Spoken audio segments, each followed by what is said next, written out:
আজকে ঠিক 11টা 20-এ কিং চার্লসের সাথে আমাদের চিফ অ্যাডভাইজারের একটা ওয়ান অন ওয়ান একটা মিটিং হয়েছে।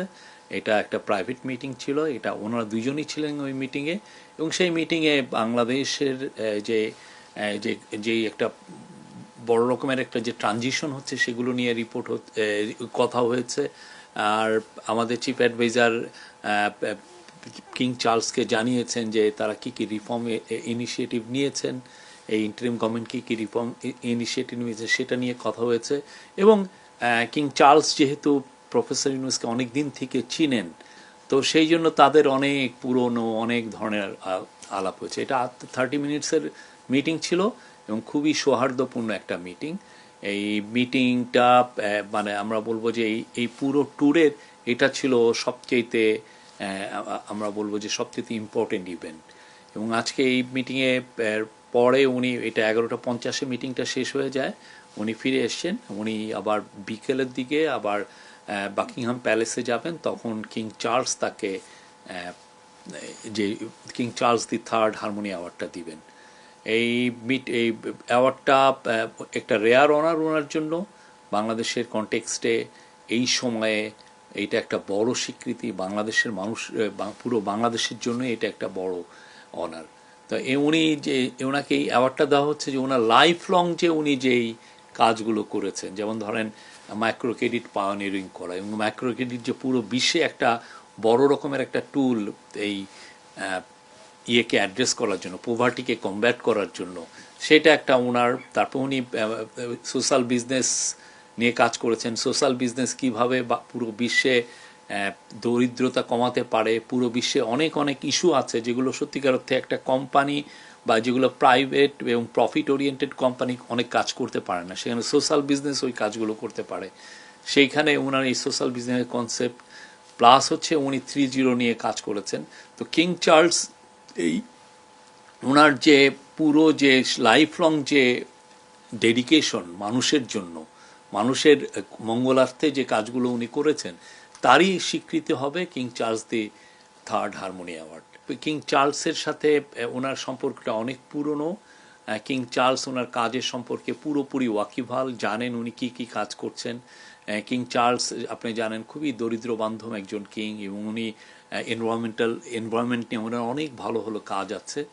তো কিং চার্লস ওনার প্রফেসর ইউনুসের যেগুলো বই লিখেছেন তার মধ্যে একটা বড় বইয়ের ফরওয়ার্ড লিখে দিয়েছিলেন কিং চার্লস, এবং এটা খুবই গ্লোবাল ব্লকবাস্টার ছিল বইটা। আজকে 1-to-1 মিটিংয়ের পরেই আজকে খুব আর একটা অভূতপূর্ব ঘটনা হয়েছে যে কিং চার্লস এবং তার কুইন ক্যামিলা তাদের স্বাক্ষরিত এবং তাদের ছবি সম্বলিত একটা গিফট ওনাকে দিয়েছেন। সেটা মানে ওনার জন্য খুবই সম্মানের ছিল। এটা সত্যিকার অর্থে যে তাদের মধ্যে যে যে সম্পর্ক, এই যে যে একটা পুরনো যে একটা সম্পর্ক, তারা দুজনকে যে চিনেন এবং দুজনের যে পারস্পরিক যে রেসপেক্টের যে জায়গা, সেই জায়গার থেকে এটা একটা খুবই আমরা বলবো যে ওনার প্রতি একটা ওনার রেয়ার একটা অনার দেখিয়েছেন। আজকে আপাতত যেই king Charles the 3rd harmony অ্যাওয়ার্ডের বাইরে ব্রিটিশ পার্লামেন্টের যে স্পিকার, কমন্স সভার যে স্পিকার, তার সাথে একটা মিটিং আছে, সেটা ওয়েস্টমিনিস্টার মানে যেখানে ব্রিটিশ পার্লামেন্ট, সেখানে এটা মিটিংটা হবে। ওইখানে অনেকেই থাকবেন, তার সাথে ন্যাশনাল সিকিউরিটি অ্যাডভাইজার থাকবেন, স্পেশাল অনভয় থাকবেন, আমাদের হাই কমিশনার থাকবেন।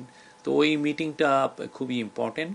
ওইখানে মানে জাস্ট আমরা যে রিফর্মগুলো করছি, অনেকগুলোই তো আমরা পার্লামেন্টারি রিফর্মেই থাকছি, তা পার্লামেন্টারি ফর্মে যে রিফর্মগুলো নিয়ে এগুলো নিয়ে আলাপ হবে।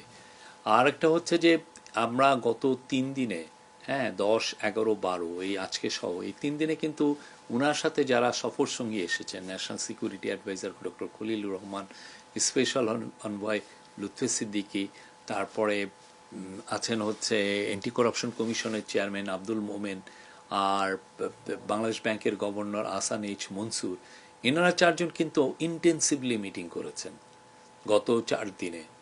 তাদের মধ্যে মিটিং যেমন ছিল, এনসিএর সাথে একটা মিটিং ছিল গতকাল, খুবই আমি বলবো যে ফলপ্রসূ একটা মিটিং।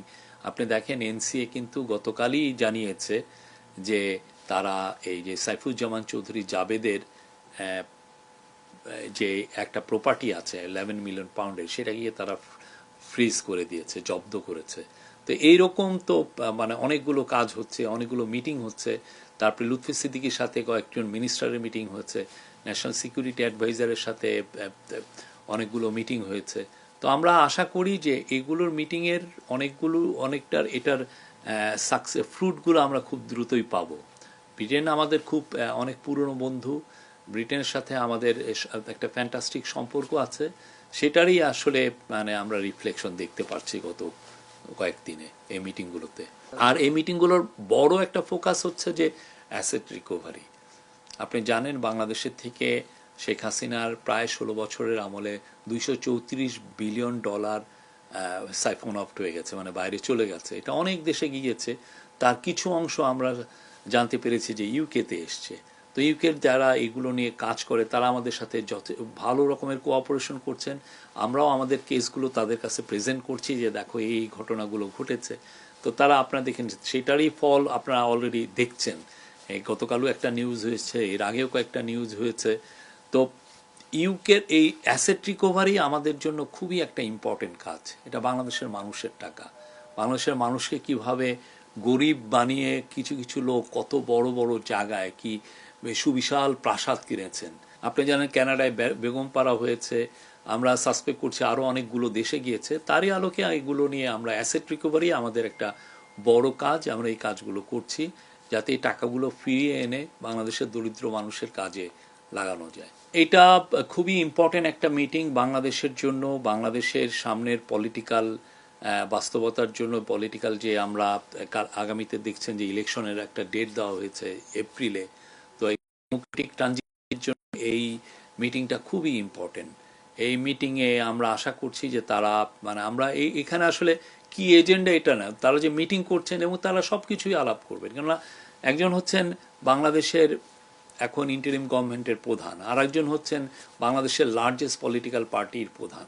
তো তারা দুইজনের মধ্যে আলোচনা হবে এবং তারা অনেকগুলো সব কিছু নিয়ে আলোচনা করবেন এটা। এবং এটার প্রস্তুতি হিসেবে আজকে বিএনপির তরফ থেকে একজন অফিসিয়ালও এসেছিলেন, আমাদের সাথে উনি কথাও হয়েছে তাদের সাথে। তো কালকে আমরা আশা করছি যে 9টার মধ্যেই ওনারা আসবেন। আসার পরে একটা 1-to-1 মিটিং হবে। এই ক্ষেত্রে যদি ওনারা মনে করেন যে আরও অন্যান্য কেউ থাকবে, সেটা এই দুজন লিডারই এটা ডিসাইড করবেন।